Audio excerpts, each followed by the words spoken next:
Welcome to our video on how to enhance your Windows 11 gaming performance in 2025. Let's dive into some key optimizations.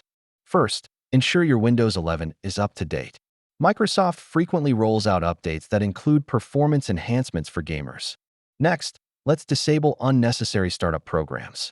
This frees up system resources for your gaming sessions. Adjust your power settings to maximize performance. Select High Performance for the best gaming experience. Enable Game Mode on Windows 11 to prioritize resources for gaming applications. This can lead to better frame rates. Reduce visual effects to improve performance. A simple adjustment can yield big benefits in frame rates. Consider upgrading hardware components like RAM or an SSD. These upgrades can vastly improve your gaming experience. Utilizing Storage Sense will help you manage disk space effectively, ensuring your system runs smoothly. For advanced users, overclocking your CPU or GPU can significantly boost performance. Be cautious and ensure proper cooling.